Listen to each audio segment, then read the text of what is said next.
안녕하세요. 정신분석해드립니다. 컨버그 책 살펴보고 있는데요. 지난 시간에는 유아적 인격의 개념에 대해서 우리가 한번 살펴봤고요. 오늘은 구체적인 임상 사례를 통해서 이분들을 어떻게 치료하는지에 대해서 한번 살펴보도록 하겠습니다. 자, 이니셜로 환자 H라고 나와 있거든요. 이분의 인적사항을 보면요. 30대 초반에 숙련된 전문가로 나와 있습니다. 직업적인 성공을 어느 정도 거두고 있는 여자지요. 똑똑하다는 얘기입니다. 근데 이 여자 우울증으로 입원한 경력도 있고요.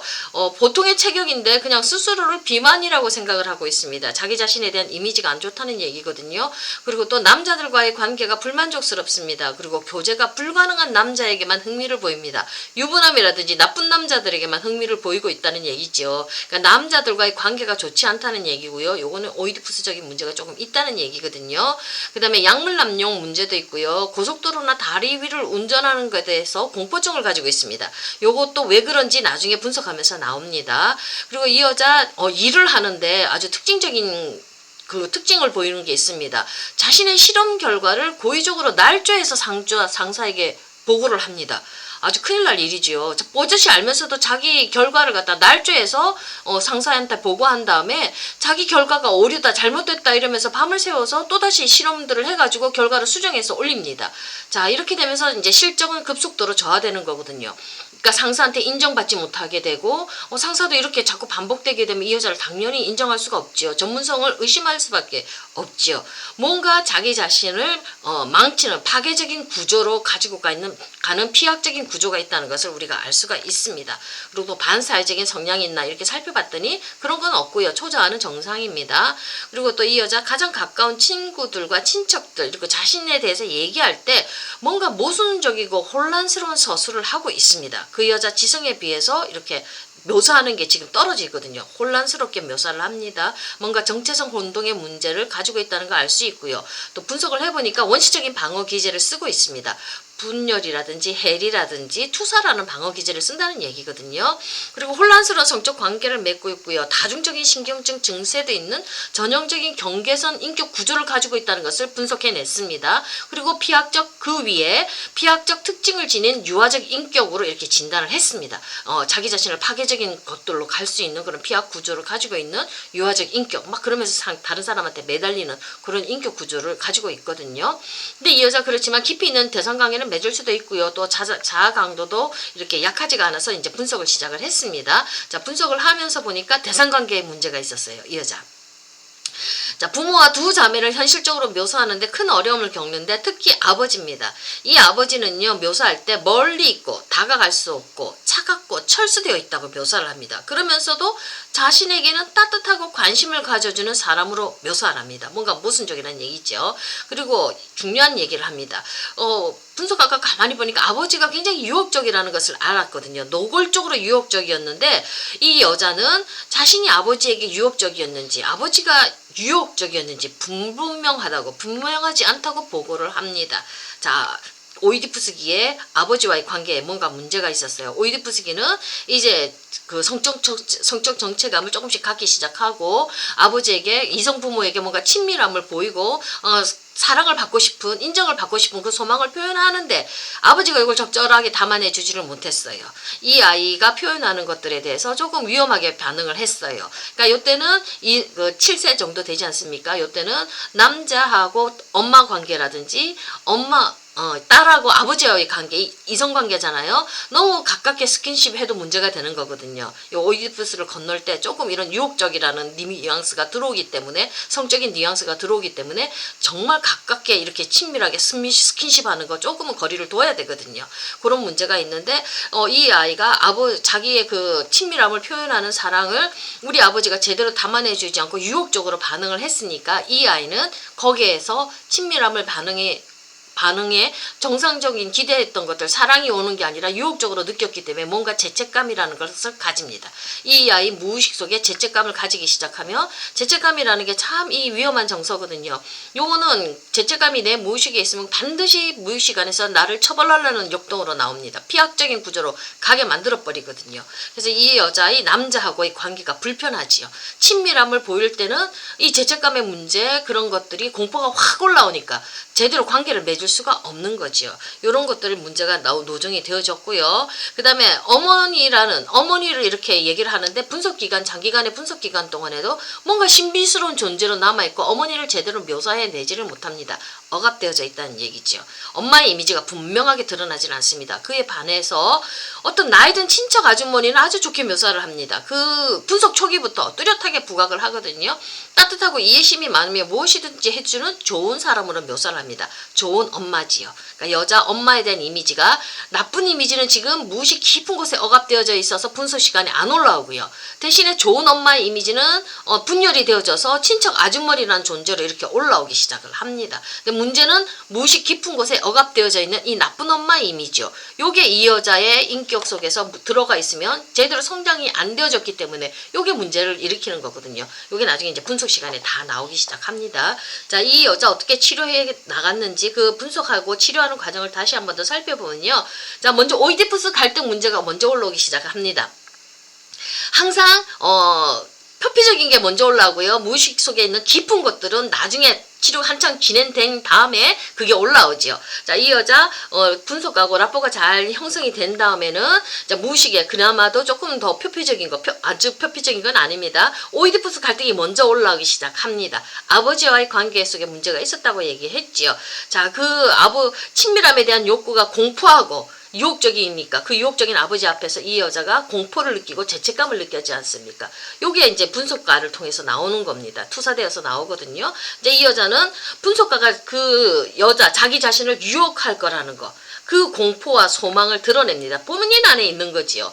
이성의 부모가 나를 내가 유혹하고 싶고 그 이성의 부모가 또 나를 유혹하고 친밀함에 대한 욕구가 변형이 되어져서 그런 잘못된 공포가 올라오게 하고 소망과 공포가 혼재되어서 올라와서 이 소망을 마음껏 표현 못하고 이렇게 억압해 두어지지 않습니까? 이런 것들 자기 안의 것들을 분석가한테 투사해가지고 분석가가 자기를 유혹할 거라는 거. 그러면 그 친밀해지고 싶은 소망이 조금 약간 변형되어져서 틀어져서 이거 유혹하면 어떡하나 이런 잘못된 죄책감과 함께 공포도 같이 올라오거든요.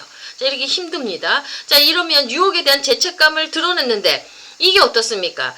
이게 자기 안에 이제 죄책감이 있잖아요. 남자 관계 속에서 죄책감이 있으니까 이러니까 다른 남자들과의 관계에서 자기 주장을 하는 거, 인격 대 인격으로 관계를 맺는 게 아니라 이 죄책감이 깊이 있으니까 자기 패배적인 거, 자기 처벌적인 패턴을 표현하는 거예요.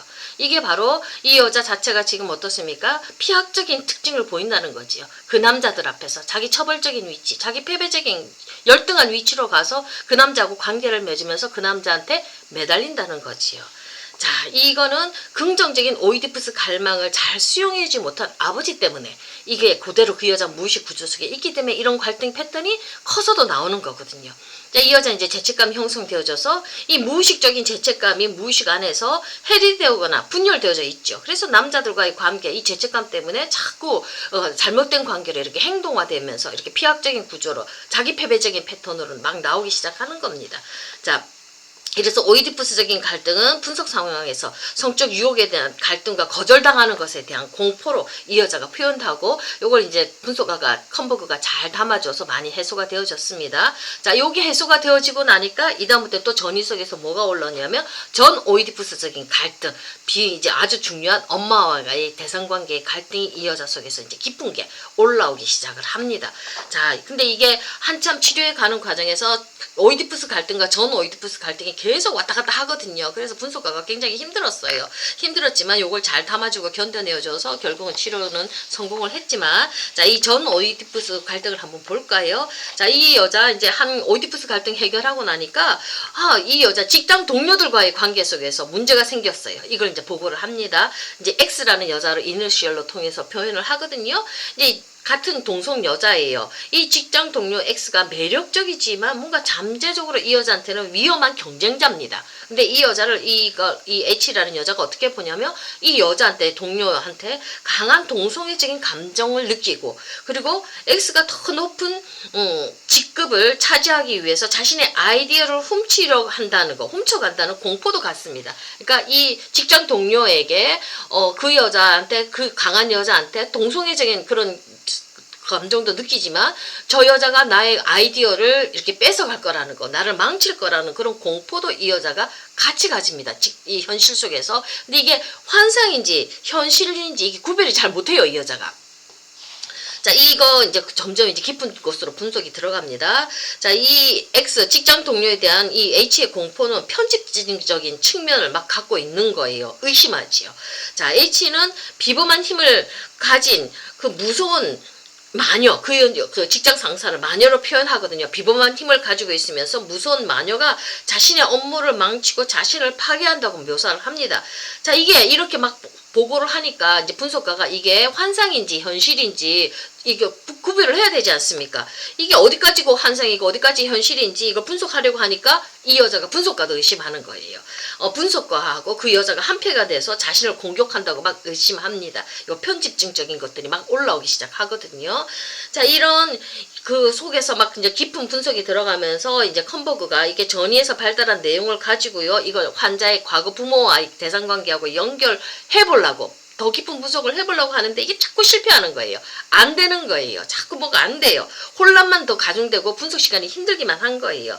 자, 분석가는 자꾸 이해하려고 그 어떤 이해에 도달하려고 막 노력을 하는데 이게 뭔가 자꾸 파괴가 되고 엉망이 되어지는 거예요. 분석의 시간이. 그래서 이 사람이 분석 시간에 역전의를 느껴요. 뭔가 미친 마녀에게 위협을 받고 있다는 생각, 내게 다 절단된다는 그런 거, 파괴된다는 그런 생각이 들어요. 이제 역전이가 느껴지는 겁니다. 무의식적인 거. 자, 이 내담자 H와 그 다음에 그 직장 상사 H와의 X와의 관계에서 일어났다고 하는 거. 지금 X라는 직장 상사가 자기를 막 파괴할 거라는, 마녀 같은 여자가 나를 막 파괴할 거라는 그 보고를 우리 내담자가 했는데 지금 상담자가 분석가가 똑같은 거 느끼지 않습니까? 이 마녀적인 어떤 힘에 의해서 이것이 나의 그 분석하는 모든 게 다 파괴되어져 간다는 그런 느낌을 똑같이 느끼죠. 일치적 동일시예요. 분석가가 내담자하고 느끼는 걸 똑같이 느끼고 지금 같이 혼란 속으로 들어가요.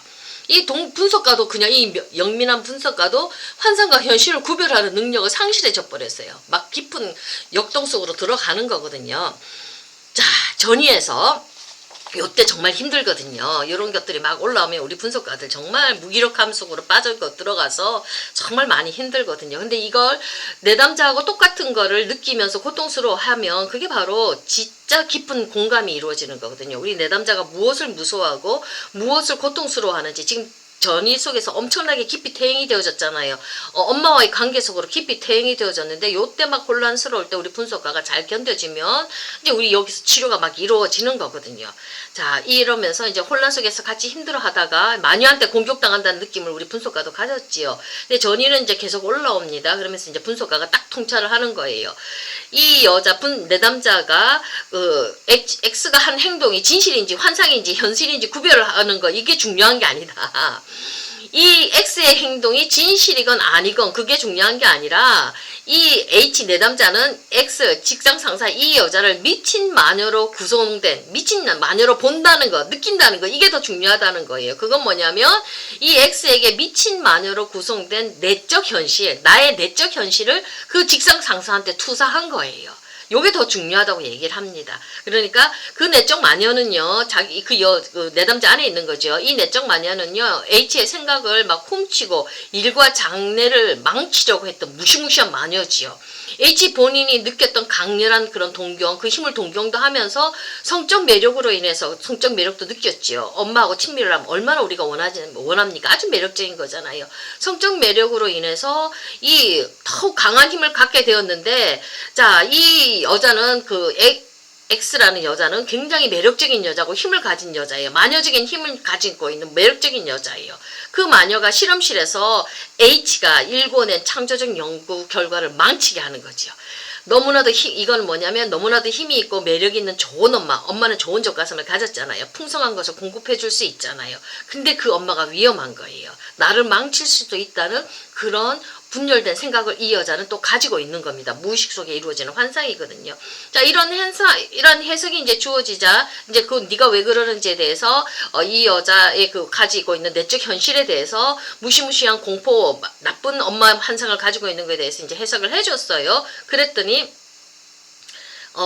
현실에 있는 것들을 이제 해석을 해줬어요. 아직 엄마하고 연결은 안 되어졌거든요. 그런 해석이 막 해주니까 H가 아주 초기의 기억들을 떠올리는 거예요. 무의식에 억압되었던 걸 스스로 이제 엄마와의 기억을 막 떠올리는 거예요. 자, 그래서 컨버그는 뭐냐면 이 현실 속에서 전이에서 일어나는 거를 미리 빨리 이렇게 과거 엄마하고 경험, 아버지하고 경험했던 거하고 근원적인 것하고 연결하지 말라고 하는 거예요. 그걸 좀 참고 견디면 내담자 안에서 그런 것들이 올라온다고. 그 해석을 현실에 이루어지는 것만 해석하고 좀 기다리라고 하거든요. 그랬더니 진짜 그 현실 사건만 이렇게 분석을 해줬더니 이 여자가 초기 엄마와의 경험들을 스스로 기억해내는 겁니다. 자, 자신의 엄마, 그전에는 엄마를 묘사 못했잖아요. 근데 이때 엄마를 철저히 보호적이면서 침범적이었던 것들로 생각해내는 거예요. 엄마는 모든 걸 다 알아차리고 이 여자아이를 통제했던 거예요. 아이가 자기의 것이면 나오지 못하도록 엄마 마음대로 이 아이를 조종했던 거예요. 그러니까 이 아이의 자아는 다 죽어버렸겠죠. 자, 이랬더니 자기는 엄마에 대한 이런 이미지를 항상 마음속 깊이 간직하고 있는데 이 분석 시간에 이게 이제 깨달아지게 된 거예요. 자, 그래서 이 아이는 자신의 신체라든지 행동이라든지 말하는 거, 의도가 이게 엄마가 하는 건지 내가 하는 건지 이게 모르겠다는 거예요. 정체성 혼란이죠. 엄마가 내 안에 들어와서 하는 건지 내가 하고 싶어서 하는 건지 모르는 거예요. 침범적인 엄마로부터 모든 것이 지금 다 망가진 상태 있죠. 마녀한테. 마녀 이미지였잖아요. 마녀 이미지 때문에 마녀 이미지를 가진 그 나쁜 대상 때문에 그 엄마 이미지가 나의 모든 것을 다 파괴해버렸죠. 자, 요렇게 이제 이 내담자가 스스로 이제 깨닫기 시작합니다. 억압됐던 엄마 이미지들이 싹 올라옵니다. 자, 요렇게 해주면서 이 여자한테 침범해주지 않고 사랑해주고 벌주지 않으면서 딸과의 거리를 수용해주고 독립적인 그 아이를 인정해주는 그런 분열된 이미지로서 아까 좋은 엄마도 나왔죠. 그 이미지가 이제 출현하기도 합니다. 자, 이 엄마는요, 아동의 독립성과 자율성, 자기 주장을 수용해주지 않았어요. 침범적으로 자기가 다 통제하고 조종했어요. 그러니까 고속도로나 다리 위를 주행하는 거, 독립해서 나가는 거잖아요. 그러니까 이게 엄마하고 상징적인 의미가 있거든요. 어머니에게서 탈출해 나가서 자기 인생을 살아나가는 거잖아요. 그러니까 나를 잡아먹은 엄마니까 마귀한테 난 잡혔잖아요. 그 엄마, 자율성을 인정해주지 않은 엄마니까 이 탈출하며 고속도로 위를 달려서 내 인생을 살아나가게 되면 엄마가 자신을 죽일 거라는 공포를 갖는 거예요. 그래서 공포증이 나온 겁니다. 그러니까 이게 다 왜 이렇게 공포증을 가져왔는지를 분석이 되고 나니까 이 여자 점점 그 증상들은 없어지거든요. 자, H는 결론적으로요. 분석가를 치료실과 직장에서 자신을 공격하는 침범하는 마녀 엄마로 경험했죠. 마녀 엄마를 경험했고요. 그 다음에 또 다른 때는 이런 사실을 인식하지 못한 채 침범적인 엄마와 또 그 여자는 또 동일시했어요. 그러니까 어떻게 돼요? 그 엄마하고 동일시했기 때문에 분석가의 어떤 자율적인 작업을 가로막고요. 그렇게 해서 분석가가 분석하지 못하도록 이렇게 무의식적으로 막 이렇게 혼란스럽게 만들어 버렸죠. 그러니까 그 결과 분석가는 그런 것들이 막 느껴지니까 그 여자의 이해를 돕지 못하고 독립적으로 생각하지 못하게 됐죠. 이런 무의식적인 역동들이 막 자기 표정도 나오고 대상 표정도 나오면서 분석가 사이에서 막 왔다 갔다 하지요. 혼란스러운 것들을 오랜 시간 겪으면서 이제 서서히 이제 빠져나오는 거예요. 자, H라는 이 내담자의 초자를 사로잡고 있는 그런 원시적이고 압도적인 마녀 엄마의 동일시에 대한 이 해석은요, H로 하여금 자신을 발견하는 그런 자기 자신을 발견하도록 만들어줬고요. 그러면서 자기 패배적으로 의존적인 그런 행동을 하는, 그런 왜곡된 행동을 하는, 문제를 만들어버리는 이런 행동들을 스스로 이제 하지 않도록 자기 그 스스로를 조절할 수 있는 그런 현실 문제를 해결할 수 있는 능력까지 옮겨간 거예요. 그 다음에 이제 X라는 여자, 원래 환상이 있었으면 옛날 자기 패배적인 패턴을 똑같이 했겠죠. 근데 이 여자가 이제 그 여자가 어떤 의미가 가지고 있다는 거를 정확하게 안 다음에 환상과 현실을 정확하게 구별하면서 현실 대상으로서 그 여자를 정확하게 보면서 그 여자가 하는 위험적인 것들을 이 여자가 인식하면서 자기 대처 능력이 올라가는 거예요. 자, 조금 긴 시간 분석해봤지만 이가 어떤 식으로 정신 분석이 어떤 식으로 환상을 처리하고 분석해 나가는지 짧게 결론적으로 얘기를 해봤고요. 다음 시간에 또 사례 하나 있는데 그 사례도 우리 한번 같이 공부해 보도록 하겠습니다. 감사합니다.